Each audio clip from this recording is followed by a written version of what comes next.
दहशत पाहिजे नाही कसली. इळ्याला डीजे वाढल्या वाटते दहशत आहे. शिकलेल्यांनी सुद्धा आमच्यातल्या न शिकलेल्या पोरांच्या दप्तराला कंपास पेटी कमी पडत्या का याच्यात लक्ष देत चला. अति स्वतःला ब्राह्मण समजायला लागले आमच्यातलंच. निळ जानवं घालायचं बाकी.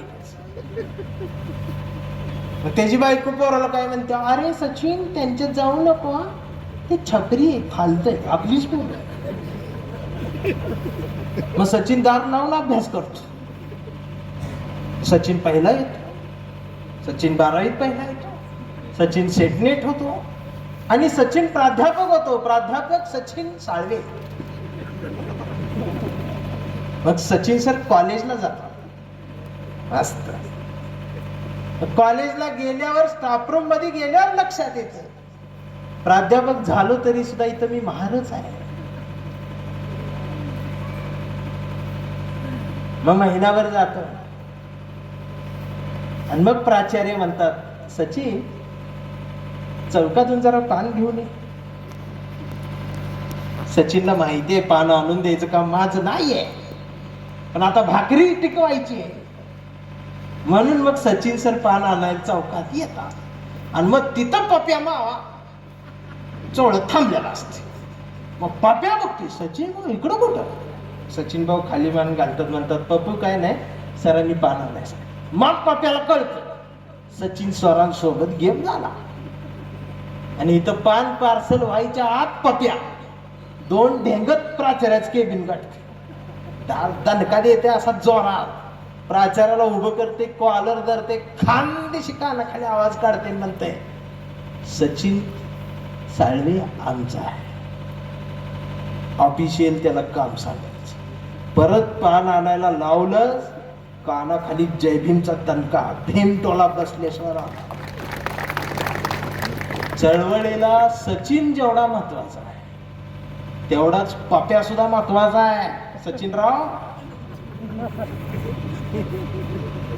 पप्या नाचते, पप्या पिऊन पडते म्हणून पप्या कुणीच नाही असं नाही.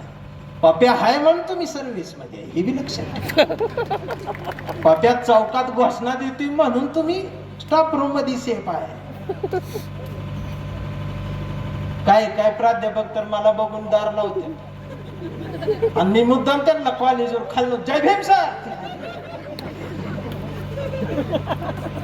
आमचं वानखडी सर मी सारखं जय भीम सर. मला नितीन राव कॉलेजवर नको.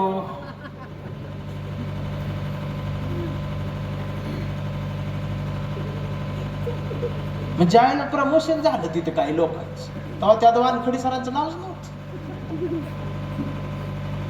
वानखडी सर रडायला लागले. चाक येतात म्हणलं सर काय झालं, 10 वर्ष काढली रे, प्रमोशन झालं असतं माझं नावच नव्हतं, मी हक्काचं होतो. म्हणले एक काम करा की काय, उद्या कॉलेजला 9:30 वाजता वर गॅलरीत थांबून मला तिथनं जय भीम म्हणा जोरात. मी खाली थांबतो. त्यानं काय बिल म्हटलं म्हणा की.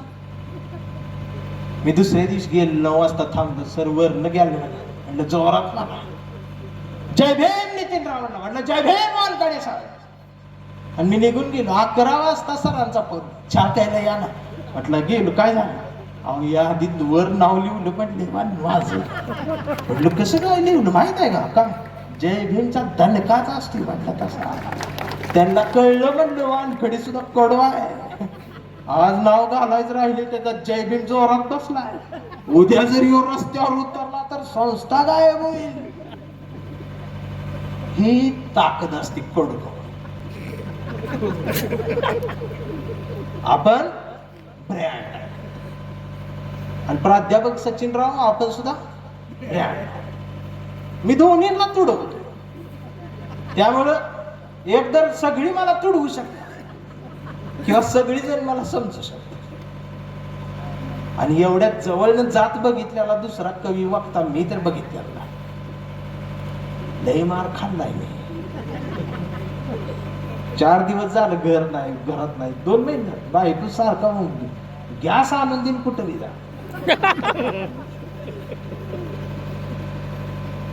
बरं मी आमदाराला फोन केला, गॅस आणली. आमदार सुद्धा म्हणला नितीन दादा जीव दे तुम्हाला तुमच्यासाठी, गॅस नाही देऊ शकत. म्हणलं का? आमदार म्हटला जगाला युद्धाची नाही बुद्धाची गरज आहे. जेव्हा तुम्ही मातीत जाताय तेव्हा का तुम्हाला बुद्ध आठवते. कळलं तुम्हाला का आपण ब्रँड आहे, आपण सत्य काय, खरं काय. जाऊ दे, मी बी बोलत बसीन, तुम्ही बी ऐकत बच्चीला. कविता ऐकायला आल्या त्यांच्यासाठी कविता आहे, तशी ती तुमच्यासाठी पण आहे. कवितेचं नाव आहे कांबळे. ब्रँड आहे, त्यामुळे ती सादर होत असताना योग्य जागी टाळी आली पाहिजे बरं का भाऊ. शेजारच्या वाजून म्हणून नाही वाजवायची, ती कळली पाहिजे, त्यातलं मर्म कळलं पाहिजे, त्यातली खोली कळली पाहिजे. ती जर नाही कळली, आणि ती कविता सुद्धा असा चळवळ जगणाऱ्या कार्यकर्त्याची.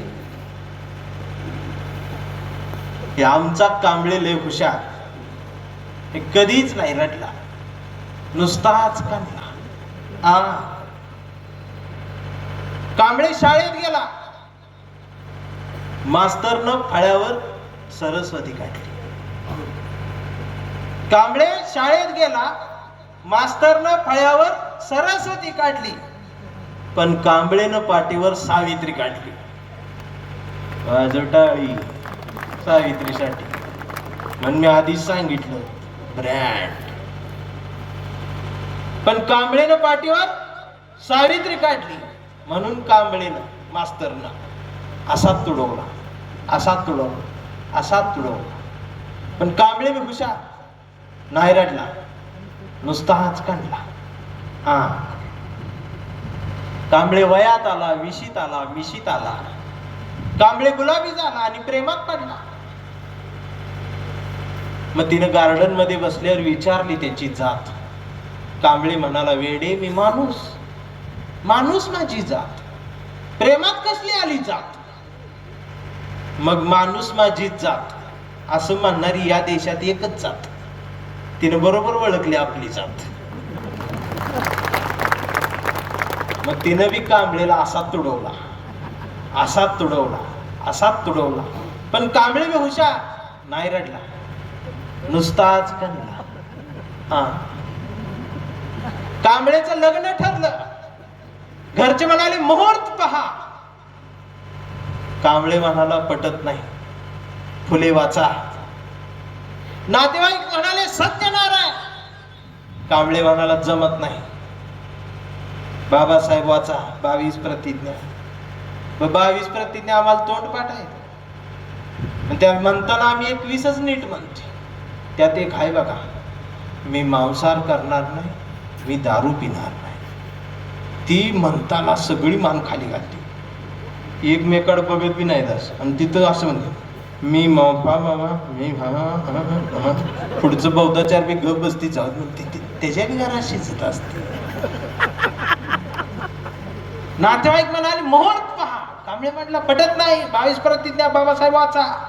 शेवटी मित्र आले, भावकी आली, ते म्हणले जागरण गोंधळ, वाघ्या मरणे, एक बोकड तरी काप. कांबळे म्हणला पटत नाही, गाडगे बाबा वाचा. मग घरच्यांनीच दार लावून कांबळेला असाच तुडवला, असाच तुडवला, असाच तुडवला. पण कांबळे बी हुशार, नाही रडला, नुसताच काढला.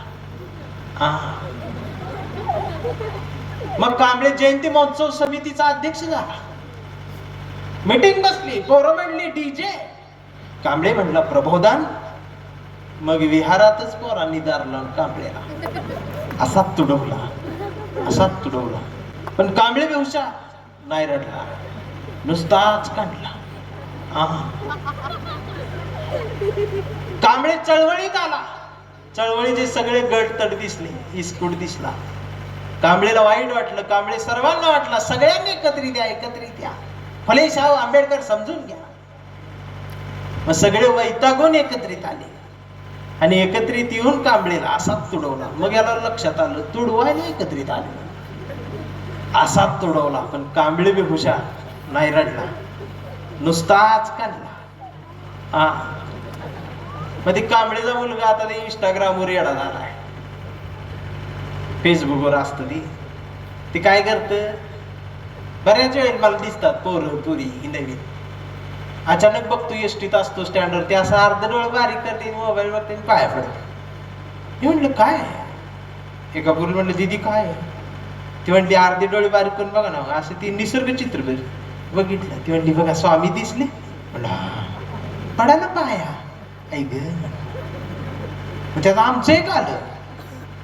ते म्हणलं दादा दादा गमत दाखव, म्हटलं काय, मी बनवलं, म्हटलं काय, हे बघा धबधब्यात चित्र, म्हटलं धबधबा नाही, म्हटलं 70% डोळे बारीक करा, हे असं केलं, बुद्ध दिसले, मला म्हटलं पडाल पाय पडे, म्हटलं गाई बने ही असली ती इंस्टाग्रामवर कांबळीच पोरग असं बसले, त्याला त्या मोबाईलवर चळवळीच काहीतरी दिसलं.